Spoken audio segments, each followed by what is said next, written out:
Hello, everyone, and welcome back to the Showing Up to Life podcast and YouTube channel. My name is Art Burns, and I am excited today to be with you, but I'm also very late today to be with you, and I want to apologize for that. I happen to, I know that there are some people who open these things right as soon as they come out, and I know that you do it, and I love you for it. I mean, I really do love that. It gives me such a thrill to know, like when I look at I see analytic reports from the different, podcasts and YouTube, and so, when I look like an hour or 2 hours later, and I see already like 4 or 5 people have like logged on and looked at the thing and listened to it. That just makes my heart dance, because I know that means that you're all like waiting for it almost, not that you're waiting for it, but you're looking at it as soon as it comes out. It's just so thrilling to me. And so I apologize that today it's after 3 o'clock in the afternoon here, and I'm doing my video for the first time today because it's been that kind of day. Today it felt as though it's almost like somebody took my schedule from today and picked it up by 5 o'clock and shook it so that all my appointments went to the very early part of the day. So I'm pretty much done now, but it was just been packed from the time I got up until really just about an hour ago. I had to have something to eat, so I didn't pass out in the middle of of doing this video. But here we are. Thank you for your patience. I hope you can forgive me for being so tardy today. But here we are. And so I hope you all are having a great time today. I hope that you're meeting the day with presence, with acceptance of what is arising in the present moment, with a curiosity about the emerging quality of our lives. And most of all, or at least as much, I hope that you're meeting it with compassion, that you're allowing compassion to lead you throughout your day, whatever it is you're doing. So thank you for joining me. I really appreciate you being here. And so today I wanted to talk about something called the window of tolerance. Now, you all hear me talk a lot about Dr. Dan Siegel on this podcast, and pardon me, I've had complete allergies today. You've all heard me reference Dr. Dan Siegel several times in this podcast, right? And YouTube channel. Dr. Siegel he's just an amazing person. First of all, he's written I don't even know how many books. I want to say it's got to be dozens or at least more than 10 books. Amazing books. And one of the books is called The Whole Brain Child, which I believe that every parent in the world should read this book, just so that you understand what's going on in your child's brain as he or she is growing, because how your child's brain is constructed is how you can, how they're going to receive your messages, right? It's very important, right? So for instance, I first learned for the first time when reading this book that children who are, say up until about 4 or 5 years old, they were maybe a little earlier than that, maybe 3 or 4 years old. And it tells you in this book, it gives you a great chart and everything else. But there's a certain point at which, your child doesn't have the logical part of their brain isn't even developed. And so when we're sitting here with a 2-year-old and the 2-year-old's crying and we're trying to reason with the 2-year-old and get the 2-year-old to stop crying, it's like shouting into the wind. I mean, you're really just not going to get anywhere with that. It's actually literally the opposite thing of what you want to do, And so understanding the way that the brain works, whether it's as a parent, as, with our children, or even as adults, right? And even adolescents and whatever, everything in between, right? It's very, very helpful to have a basic understanding for how your brain works. Okay. No, it's not going to really change anything significantly. I mean, you're still going to feel all the things you feel. You're still going to have the same sort of, automatic reactions and all that kind of stuff. Understanding what's happening in your brain is not going to necessarily alleviate any of that stuff. But what it will do is it will help you to understand some of your, again, automatic reactive behaviors, understand why those automatic behaviors happen, and then know what we need to do to help ourselves, right? Just understanding it's not the end all, right? Because we're not talking about a degree in psychology here, right? But just to have the very basic understanding certainly does help. So today I want to go over some of that stuff with you, okay? So in Dr. Siegel's book, The Whole Brain Child, he actually simplifies the idea of the window of tolerance, and he paints a metaphoric picture with it that really helps to kind of relate to it. And so what he calls it is the river of well-being. Okay, so picture, and I'm not sure if Dan wrote this or his co-author Tina Payne Bryson wrote this part, but pardon me again, my throat is so scratchy. I don't have any suckers down here, so I'm gonna have to tough it out here. So the way they describe this window of tolerance, this river of well-being, right? Picture yourself just gently drifting down a river, right? And you're just like in the middle of the river. Everything's feeling good. You're just drifting along in your little rowboat or canoe or something, right? And it's gentle. You're feeling a sense of groundedness. You're feeling a sense of stability. You're feeling a sense of like everything's in good shape, but you're also feeling an adaptability. You're feeling a flexibility that if something should happen, you can handle it, right? So this is, of course, a metaphor, right? This is when we're in our lives, when we're feeling this sense of being okay, right? When things are kind of flowing, things are feeling like they're under control, right? We're in a place where we feel grounded in our circumstances, in our environment. We feel connected into our person, personally into our body. We feel connected, but we also feel connected to whatever it is that's going on around us. But again, we also have this sense of adaptability, right? We also have this sense of flexibility that should something come up, we feel like we can handle it, right? So that is what's called, again, whether you want to call it the river of well-being or the window of tolerance, okay? So now here's where the river metaphor really helps, okay? So now, as a rule, as a psychological rule, right, outside of our window of tolerance, or you could even call it the window of well-being, the parameters of well-being, right, the river of well-being, whatever you want to call that thing, right, there's a space there in terms, I'm trying to line my hands up, in terms of where, when we're in a good place, right, there's a range. Okay, now outside of that range, and again, going back to the river of well-being metaphor, as you're drifting down this lovely, yawning river, just real mellow, just drifting down, and if you go too close to the bank on the right side of the river, that's where chaos is.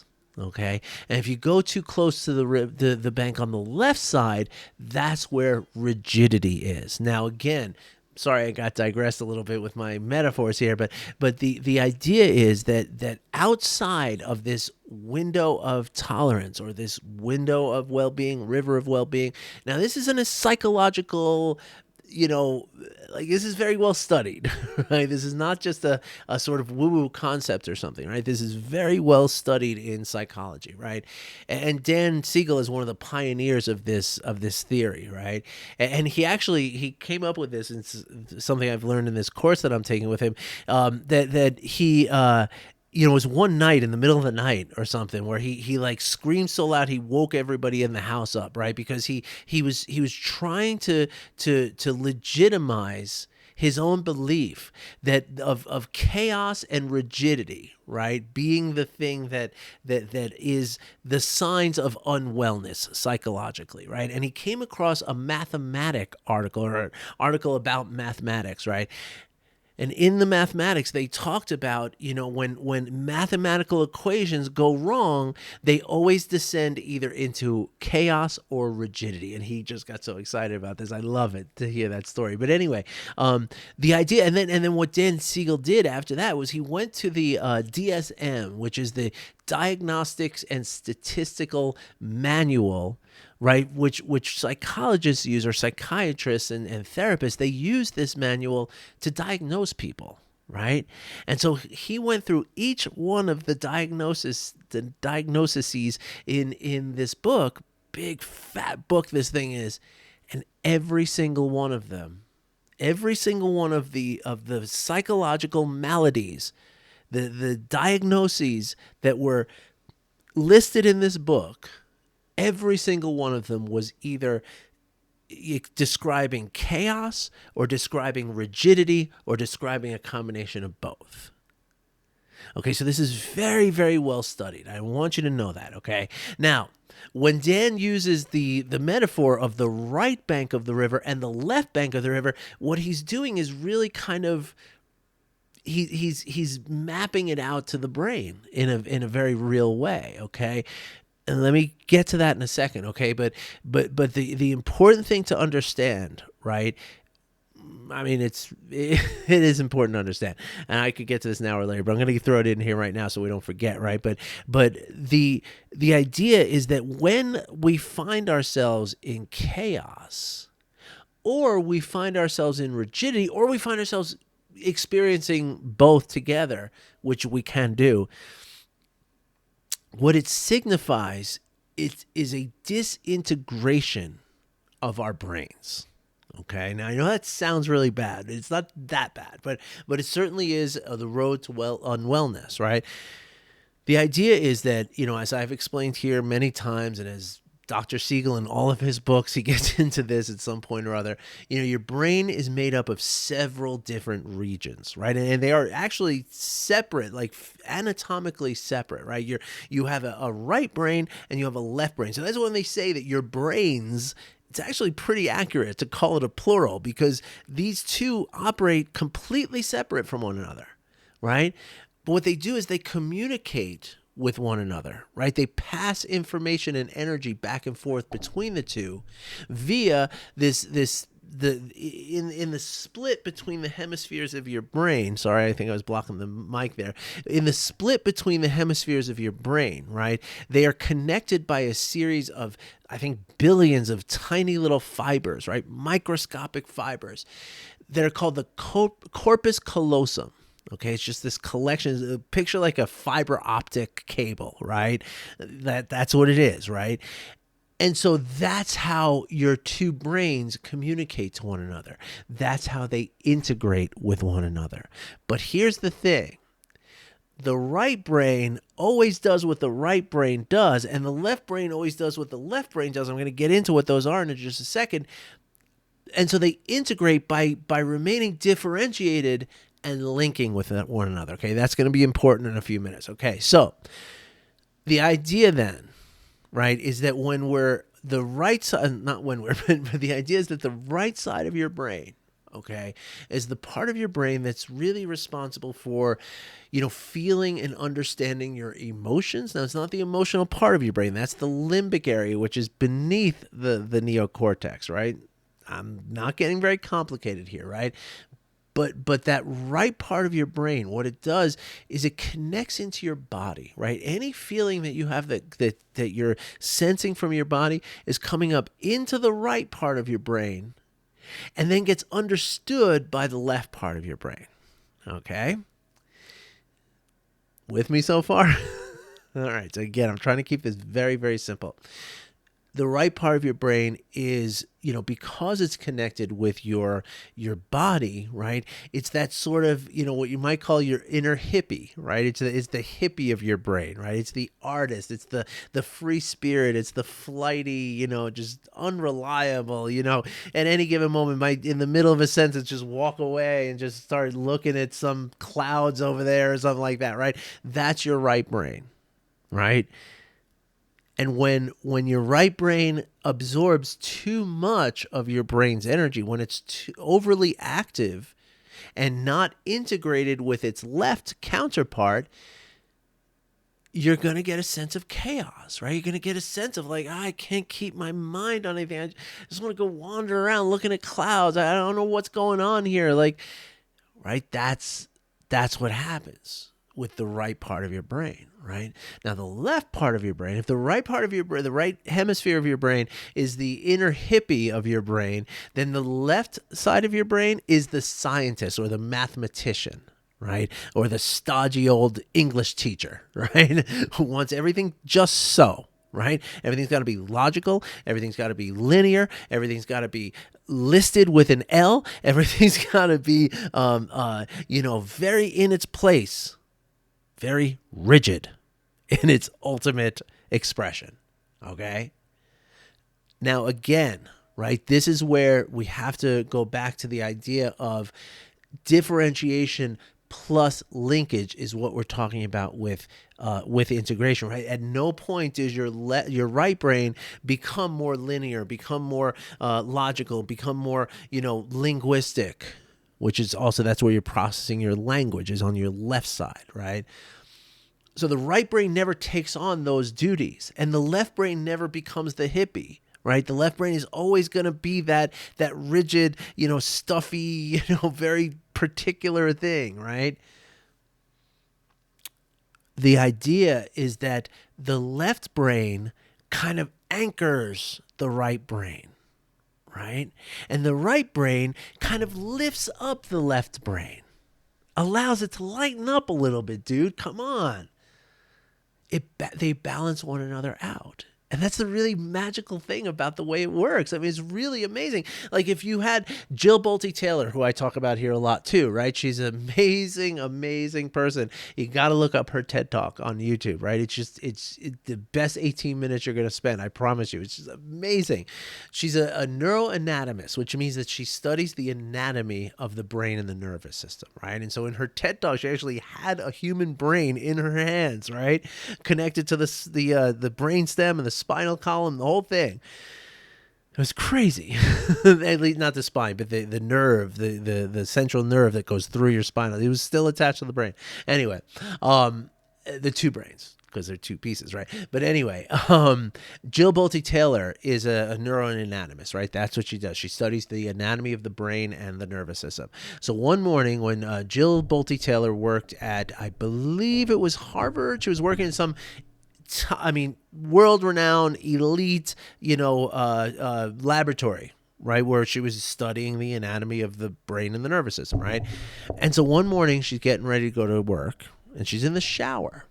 And while she's in the shower, she had a stroke, right? Now, here's somebody who knows exactly what's happening in her brain at all times, and she's having a stroke. So in real time, she was like play by play watching what was going on in her with her, in her brain as she was having this stroke, right? And one thing that and I tell you got to go watch this video. It's really amazing to hear her describe this. One of the things that's always stood out to me, right, and one of and what really speaks to what we're talking about right here with the right brain versus the left brain, where Dr. Bolte Taylor had her stroke, right, the blood clot in her brain happened in the left side of her brain. Okay, now she gets into the specifics, and then she also wrote a great book about it. My Stroke of Insight is the name of the book, also the name of the TED Talk. So if you search up Jill Bolte Taylor, Bolte Taylor, or My Stroke of Insight, you'll find it. It's worth it. And the book is really great too, right? And she also gives a lot of advice about how to recognize strokes and how to treat strokes and all that kind of stuff. So very, very important work that she's done. Right now she's back to doing her neuroanatomy things. It's really amazing. But anyway, during the shower, what was happening was her left brain was just going offline for periods. Like it would go off, and then a few minutes later or whatever, it comes back on, and then it would go off again.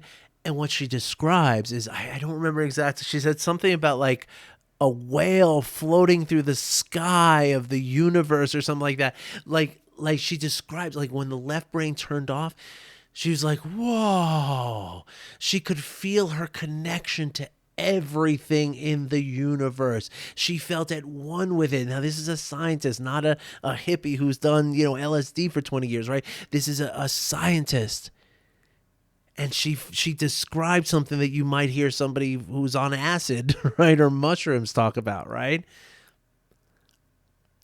And that's what happens, right? So if we didn't have that left part of our brain, we literally wouldn't be able to function in society. We would literally be all like, whoa, man, this is so cool. We would literally be like Cheech and Chong walking around in the world, right?